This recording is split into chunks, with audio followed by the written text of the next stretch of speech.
உலக அரசியலை பொறுத்தவரை ஒரு நாடும் அவர்களுக்கு எது முதன்மையானது என்று பார்ப்பாங்கன்னா நமக்கு ஈரானும் நண்பர் தான், அமெரிக்காவும் நண்பர் தான்.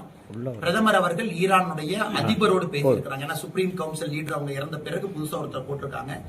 ஈரான் அதிபர்கிட்ட நம்முடைய பிரதமர் பேசியிருக்காங்க. ஈரானுடைய வெளியுறவுத்துறை அமைச்சர்கிட்ட நம்முடைய வெளியுறவுத்துறை அமைச்சர் பேசியிருக்கிறாங்க. எனக்கு ஈரான் இந்தியா பிளாக்ல இருக்கக்கூடிய ஆயில் டேங்கர் அலோவ் பண்றாங்க. நேத்துல இருந்து ஆயில் டேங்கர்லாம் வர ஆரம்பிச்சிருச்சு. அதனால எந்தவித பிரச்சனையும் நம்ம பார்க்கல. ஏன்னா உக்ரைன் ரஷ்யா சண்டை போடும் பொழுதும் கூட நாம் எடுத்த ஸ்டாண்டு உலக நாடுகள் எல்லாரும் பாராட்டினாங்க. இன்னைக்கும் ஈரானை பொறுத்தவரை அமைதி வேண்டும் என்று பிரதமர் சொல்லி இருக்கின்றார்கள். இந்த காங்கிரஸ்காரங்க தேவையில்லாம இன்னைக்கு காங்கிரஸ்காரங்க கரூர்லயும் பார்த்தோம், கேஸ் சிலிண்டரை வைத்து ஆர்ப்பாட்டம் பண்ணக்கூடிய ஒரு காங்கிரஸ்காரங்க வீட்டுல கேஸ் சிலிண்டர் இல்லைன்னு யாராவது சொன்னாங்களா? எல்லா காங்கிரஸ் கட்சியாக இருந்தாலும் எல்பிஜி புக் பண்ணி 2.5 days டெலிவரி வந்துடும் மேக்சிமம். ரூரலுக்கும் அர்பனுக்கும் வேற வேற டைம் கொடுத்திருக்கோம். யாருக்கும் தட்டுப்பாடு கிடையாது. கமர்ஷியல் சிலிண்டர் 2 நாள் இருந்த பிரச்சனையும் இன்னைக்கு சரியாயிடுச்சு. நீங்க ஹோட்டல் போய் பாருங்க, எந்த ஹோட்டல்லையும் பிரச்சனை இல்லை. அதனால இல்லாத பிரச்சனை அவங்க 5 ஆண்டு காலமாக செய்திருக்கக்கூடிய சாதனையை சொல்ல தெரியாம பொய்யான விஷயம்